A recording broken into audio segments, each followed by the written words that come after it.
Hello and welcome to. I'm Simon McVicker, Director of Policy and External Affairs at IPSE. Today's show is about the upcoming general election and its aftermath. I have four very distinguished guests with me to discuss this. On my far left, and that's not a political comment, is Professor Tim Bale from Queen Mary University, London, and author of a couple of important books, The Conservative Party from Thatcher to Cameron, and the 5-year mission, the Labour Party under Miliband. Next to him is Alex Singleton, former Telegraph journalist, commentator, and now Associate Director of Communications at the Whitehouse Consultancy. Next to Alex is Laura Round, Parliamentary researcher to the Liberal Democrat MP for Brecon and Radnor, Roger Williams. And then next to Laura, we have Richard Angell, Director of Progress and a Labour activist. You can also send in questions to us through our Twitter feed, which is #IPSE Live. Okay, let's start. Tim, I'd like to start with you. I'd like you, if you could, to set the 2015 general election in some sort of context. Have we ever seen anything like this scenario before in Britain? Well, we've certainly seen elections where the two main parties have been under pressure. We have a situation now where in 1951 the two main parties got 97% of the vote between them. 2010 it was 65%. So there's a long-term secular decline, if you like, in their share of the vote. The difference between this election and previous elections, I think, is that most people would have expected in days gone by that the share of that other vote would have gone to the Liberal Democrats or the Liberals. This time it's breaking in all sorts of directions. So it's breaking for the SNP, it seems, in Scotland. It's breaking perhaps to the Greens on the left and to UKIP on the right. Some still going to go to the Liberal Democrats, but they're probably going to be a very shrunken force. And then we've got a Conservative Party which hasn't really managed to reassure people about it having a sense of fairness, it being on the side of everyone rather than the rich, and defending public services. And on the other hand, we've got a Labour Party which doesn't seem, at the moment anyway, to have convinced people that it's got the right story on the economy. So it's a very messy situation. And is this set in stone now, or do you think somebody could break away? Well, I mean, it is one of those elections where one feels that anything could happen. But what we know about elections is that actually things don't tend to change quite as much as the campaigners hope and think that they might. But anything could happen. I mean, for example, what's going on at the moment with the story about HSBC and tax affairs, I mean, that could actually mean that things break for the Labour Party in the next few days, perhaps. Whether they can carry on that momentum for a few weeks, a few months, as they'll need to, is another matter. Okay, thank you. Let's look at the parties' manifestos now and the potential policies around business. Richard, do you believe that the Labour Party will really try to demonise business, as the Prime Minister said the other day? No, I think that's Tory propaganda. Labour's clearly going to help business grow and prosper, make sure it makes profit. We've got lots of things in place, regional banks to try and help people get the lending that they need, infrastructure and skills policies that will be the bedrock for businesses surviving. But while we want companies to make profit and prosper, that should be at the expense of their kind of competitors, not their customers or their communities. So we're asking people to invest in apprenticeships, to give people opportunity, taxes fairly, and make sure that they work well in the community they're in. And I think that's too much to ask. I don't think any serious and good business person does either. You've got the head of John Lewis saying that people have a kind of a duty to pay their taxes here in the UK. That's the same kind of vein of where Labour is. You've got Davros internationally talking about better equality and a fairer capitalism. That's the debate that Miliband started in 2011. But do you think that the messaging of the party is actually getting that message out to people? Well, it's difficult. When you work in nuance, it becomes more difficult to get that across. But you know, the quiet determinism of Ed Balls, Rachel Reeves and Chuka Umunna working in the detailed policy areas for this will mean that workers get not just the minimum wage, but hopefully higher living wages, that people get apprenticeships and opportunities, and that through the stuff that Chuka's done, we can try and get the infrastructure in place to have the bedrock for building. Now, that's not stop the front page press stuff, but it is real things that turn into real jobs and better wages for people. Alex, you're an expert in PR. What do you think's wrong with Labour's messaging? Well, I think there's a lot wrong, but I think it's a fair point that's just been made, which is that actually nuance is very difficult to get across. You know, the Tories, for example, have been doing a lot of work on apprenticeships. In my own sector, in public relations, we've had the first apprenticeship scheme ever. It's been very successful, and there's been a lot of investment in that area. But the reality is that when you're a party that wants to tax more, that wants to regulate the economy more, business is going to be frightened. And there isn't that kind of, we all know that Tories basically are in favour of helping people make money. That is not a message they ever have to put out there because it's just taken as read. Whereas I think the whole notion of Ed Miliband, we're not really sure about his past. He actually has, expertise in economics, but we don't really hear about that because what we think about is that he came from a Marxist family. So I think he's got a really bad communication problem. In the book How to Win Friends People, it says if you're being smeared, you have to go out loud and really make a song and dance about the reality. But actually, I suspect in his case, he kind of is pretty sceptical about business. He is sceptical about big business, certainly. And so I don't think. Talking about business, small business is what we are interested in at IPSE, freelancers, self-employed. This is natural territory, surely, for the Lib Dems, but we don't seem to be hearing much from them about it. Laura? Well, I think, firstly, this panel is quite well timed considering the government just published a report on small business, and I should stress coalition government. And it's a very long report, and you can see that both parties have implemented many good things for small firms. There's been a large increase in small firms since 2010, and many of the coalition government policies have encouraged this increase. Small business rates relief has been doubled. The employment allowance has done a lot of good for many small firms and self-employed. And I think one of the weaknesses of the Liberal Democrats, to be frank, is that it doesn't have as good as a relationship with the media as the other two parties do. So it's quite often you see the Tories running away with a Lib Dem flagship policy, selling it as their own, personal tax allowance being a prime example. And well, this week the Lib Dems have been making quite a lot of noise about this personal tax allowance being huge benefit to self-employed. It's benefited many self-employed up to £600. Do you envisage that the Lib Dems will bring out a special manifesto for small businesses? A separate one, you mean? Yes. Yeah. I wouldn't know, but I mean, we've published a pre-manifesto, and that doesn't cover as much on small businesses, but that's partly to do because those policies will require quite a lot of costing analysis, and most parties are still working on those manifesto Maybe something for the policies business involved with the Lib Dems on that as well. Probably, but yeah, Tim Farron has been quite loud on small businesses, and especially self-employed recently, and also showing how the Lib Dem Minister for Pensions' new single-tiered pension is benefiting employed quite largely. Yes. And really, Alex, the other big issue that will probably dominate the election is the Europe question, and most of British businesses for staying in Europe.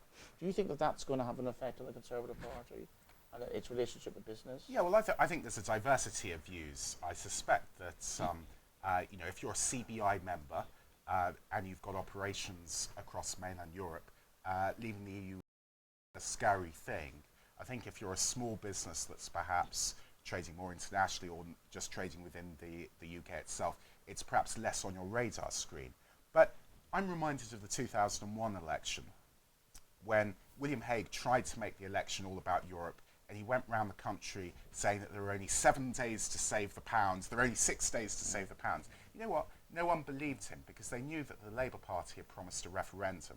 And I think in this case, people will try and say, and there will certainly be some high-end business people saying this is a worry, but I suspect that the voters won't really be concerned very much about whether we're going to stay in the EU or not, because actually there's a referendum pledge, and also David Cameron's in favour of remaining within the EU. So I don't think the Tories are going to bang on about it too much. Obviously some backbenchers feeling the heat from UKIP will make an issue out of it. But I don't think it's actually one of the really important issues in this election. Do you think that, actually, Richard, this is one for you, do you not think that the country really does want a referendum, even if it's just to vote to stay in, that people want to have the right to make that decision? Well, I think it's ironic that in 2010, when the coalition government came in, they attacked the SNP for having a 4-year lead-in period to a referendum and said it would lead to indecision, a number of problems, and that it would just unsettle things. And now they've given us a 4-year lead-in time to a referendum that they can't even guarantee will happen. So there are problems with it, and it does send a damaging signal about where the priorities are, and that while David Cameron doesn't want to talk about Europe, his backbenchers won't stop him. 2 of them have left his party and gone to UKIP, which slightly forced the issue, I think it's fair to say, and others are continuing to do that. We saw Inside the Commons was the BBC's current documentary as the backbench Tories are plotting constantly. They're obsessed about this, whereas Ed Miliband's currently making a speech about how we help people in primary school get better literacy and numeracy results, and are concerned about real things that might help real people, whereas this is kind of indulgence within the Conservative Party they just cannot get away from on Europe, and that somehow all of Britain's problems are Europe's fault, but all of the great things have come from a coalition government. But are you not worried that some of those working class Labour voters will also about the immigrant view and will find UKIP very attractive? Lots of people will find lots of parties attractive in this election, and Labour can't just chase everybody over the pitch. We have to have something really positive that we're for, something that we're arguing for about making this country better and stronger and fairer. And we think that the public want a focus on the economy, making sure the NHS is working for them when they need it, and focusing on those core bread and butter issues will make a difference for them. And that doesn't mean that people don't care about some of those things. But do you think slipping into power with 33% is doing that? We will aim to get as many votes as possible. You can't.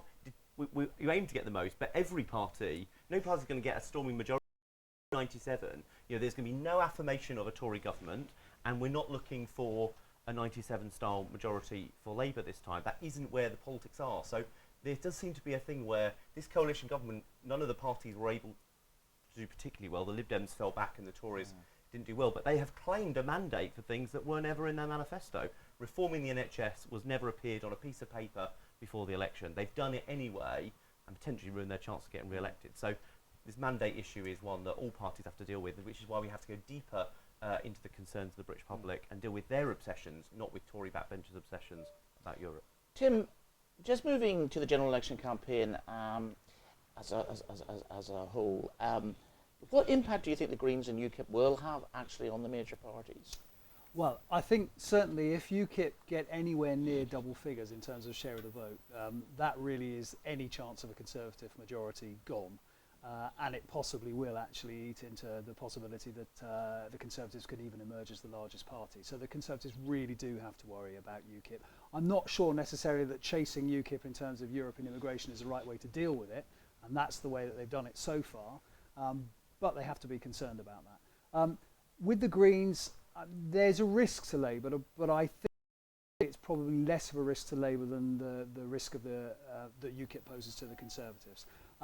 I think Rich is absolutely right to say that Labour mustn't overreact. I mean, I think they have to look at what the Conservatives have done with UKIP and think we don't want to go there, because if you start moving very close towards the competitor on your flank, all you do is you legitimise what they're saying, you raise the salience, the importance of what they're saying in voters' minds, and you make the election about their issues rather than about your issues. And I think election campaigns are essentially not parties having an argument with each other. They're very often just an attempt by parties to get their issues out in front of the public and try and play down the issues that play well for the other parties. So obviously for Labour it's going to be the NHS, it's going to be a sense of fairness, it's going to be what they can do for ordinary people in terms of jobs and apprenticeships, and Richard's already outlined that. For the Conservatives it's going to be economic competence, and economic competence.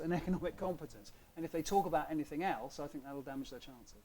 And Laura, I mean, the rise of the Greens and maybe the UKIP as well is having a disastrous effect on the Lib Dems. I was just about to say, I think the Greens' impact is probably going to be most interesting it has on the current Lib Dem seats.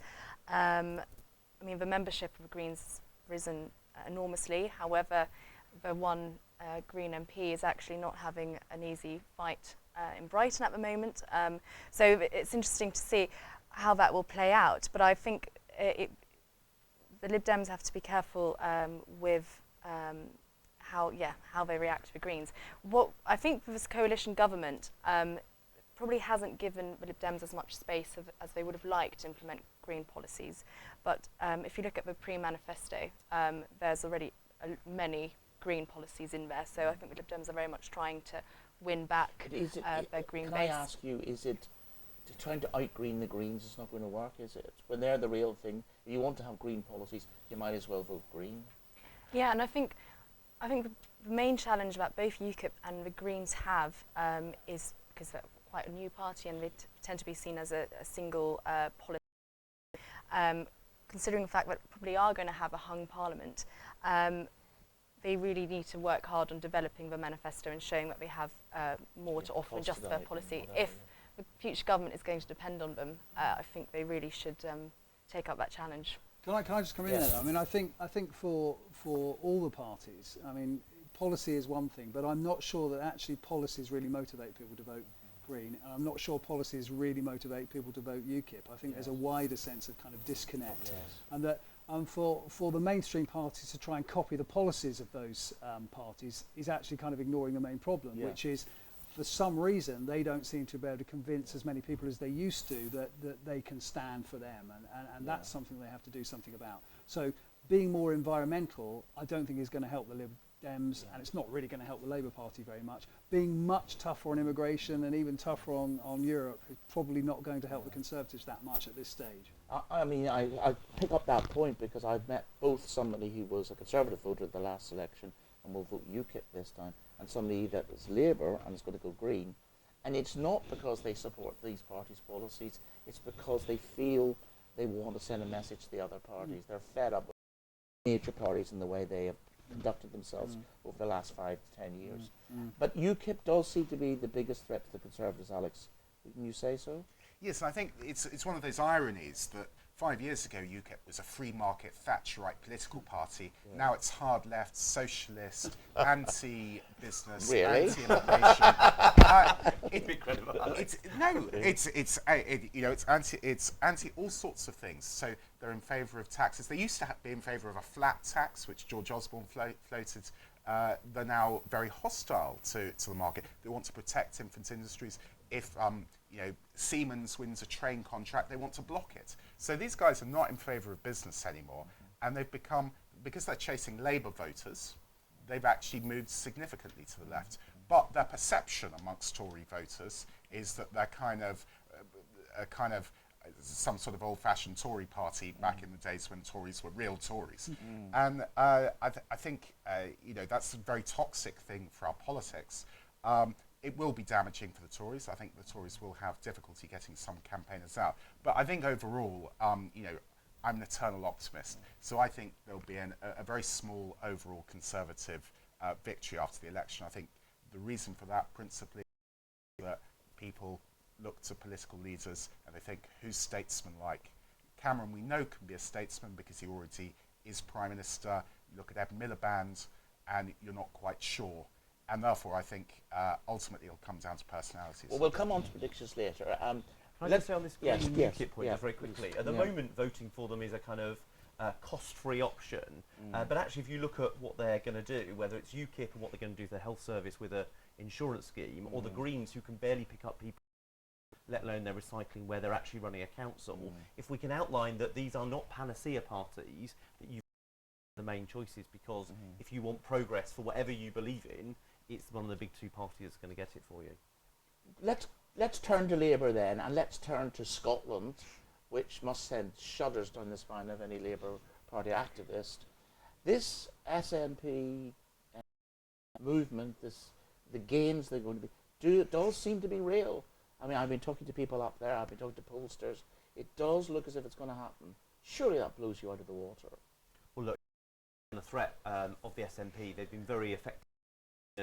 But remember, they did choose the timing of the referendum, the franchise and who could vote in it, the question and everything else about it, and still they couldn't win. But we're talking about the general election. Of course. And they're keeping their 45% coalition together. Of course, but they kind of over-predicted at various points. So let's not give them kind of free publicity for what they're doing. Secondly, Jim Murphy is running a pretty effective situation up there. The polls are taking a lot of time to turn round. That's not actually the worst thing in the world, because the Scottish Labour Party needs big changes. It would be that it immediately changes, and the Labour Party thinks, well, we don't have to make any changes now, so it carries on and the SNP take it from underneath us. So it's going to end up being a bare knuckle fight up there. We're going to show Scottish voters that they matter greatly, and they're going to decide the outcome of the election in many ways.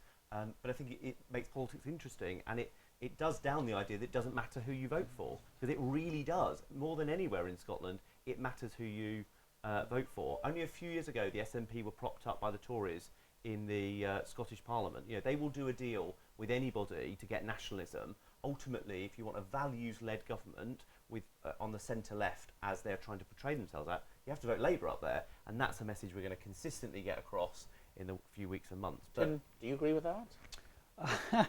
Well, I mean, I think it's very unlikely that the SNP are going to make all the gains that people are predicting right now, but clearly Labour is going to be in trouble. And I think the question then is, what happens in a hung parliament, and what do the SNP do? Because on the one hand, they declare that they're a social democratic party, and therefore their natural ally in some senses would be Labour. But you also get the feeling that actually, in their heart of hearts, as Richard possibly implied, the SNP would rather like a Tory government, because their interest really, let's face it, is in getting a second referendum as soon as possible. So having a government in Westminster that they profoundly disagree with is actually good for them.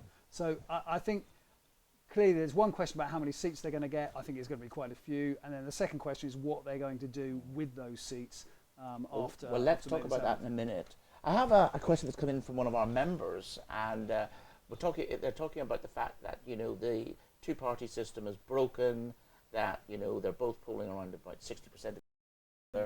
There are other parties who are polling strongly but will receive few seats because of the first past the post system. And he's asking, and this is Tim Boshensky, he's asking, is it not time now to bring in a proper PR system? And of course that's what the Lib Dems have always said. They'd like, what do you think about that, Laura? I think there's quite a lot to say for that. I mean, I can't imagine it happening anytime soon, but I think the debate is steering more and more into that direction. And I think, if you compare the UK political system to many other European countries, it's quite unique, and it stands out. And I think there's a lot to say for PR. But I read today in the Times that the first past the post system might save the Lib Dems. Yeah, I think what we see now at the moment is for the incumbent Liberal Democrats, they do have quite a stronger hold than many pollsters give them credit for. They, obviously, I'm biased because I work for one, but they do work extremely hard. The case for marginal Labour and Tory MPs, because you just have to, but they do work extremely hard locally. They tend to be known very well, and people are aware of their work they put in the constituency and in Parliament to represent those local issues. Can I just jump in?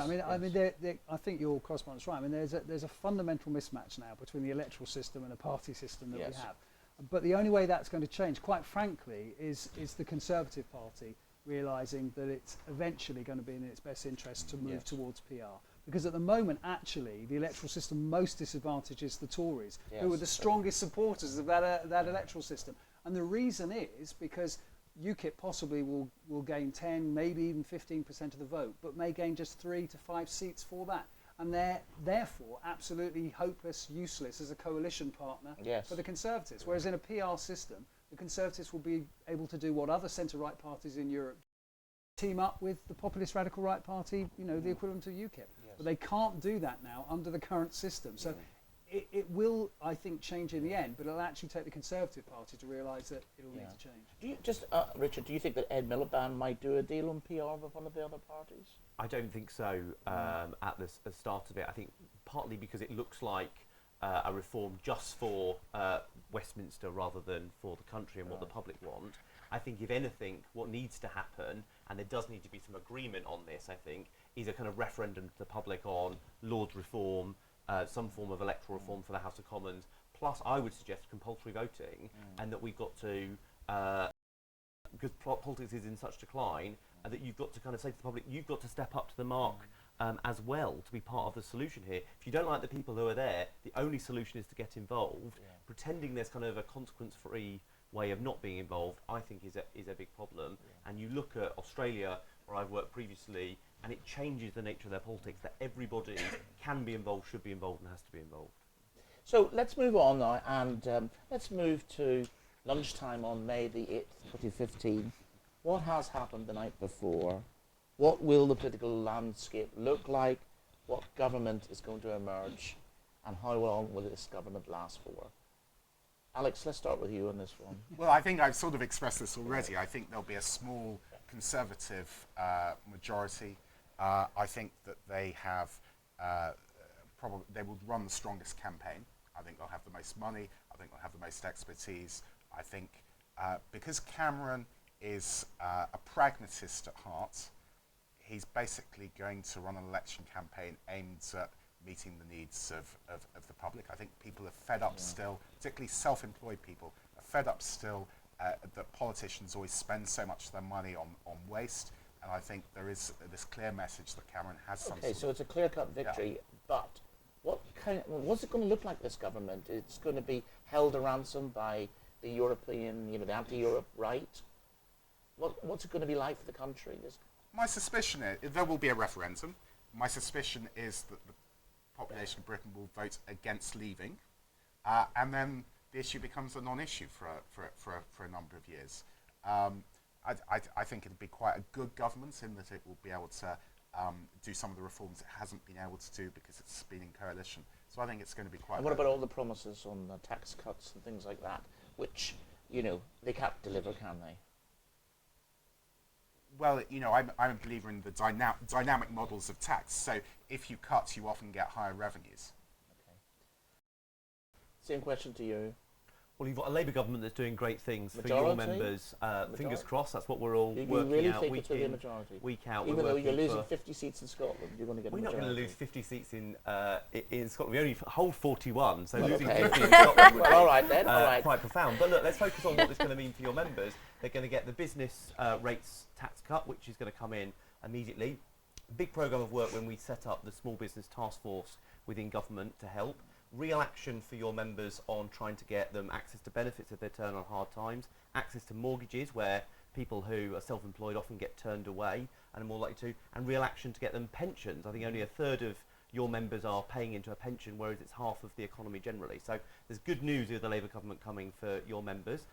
It might be an interesting time in government for anybody, but I think we have used this time to come up with some ideas.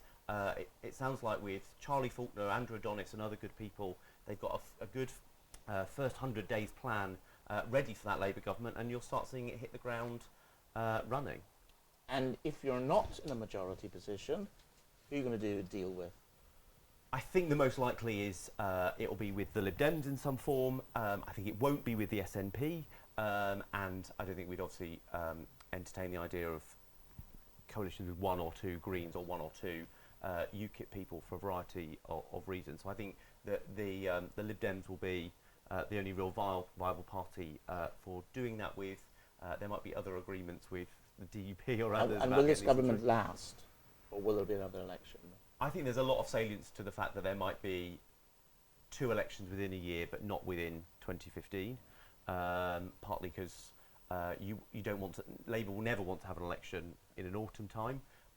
One will need a bit of time to regroup and get some more money in, but also some time to get those quick wins, like I was saying, for your members under their belt, and go back to the country and say, look, let's have a majority to do this stuff and more like it. Okay, Laura, and are you dreading this election? How many will be left? How many Lib Dem MPs will be left? And what will they do in a hung parliament? I think I tend to agree with your, well, not completely, but most voters agree that Ed Miliband would probably not make the best Prime Minister. David Cameron would, choice of those two. I also think most voters see the need of the economic growth to continue, and that we do need to deal with this deficit. I think the coalition we have now will hopefully continue, so we can continue have some stability in the Tim, economy. do you want to just sum it all up for us It's a prediction. in 1 minute? Well, I mean, look, I think obviously the Conservatives and the Labour Party are fairly evenly matched, and I think it's very difficult to see either of them getting a majority, or at least a comfortable majority. And so then the question really is, the minor parties, who are they prepared to do a deal with? Are the SNP prepared to work with Labour? Are the Liberal Democrats prepared to switch across to Labour? Will the DUP do a deal as well? So it's all going to be in the end down to those small parties and who can hook them in. Well, thank you very much, Tim, Alex, Laura, Richard. It was a fascinating conversation.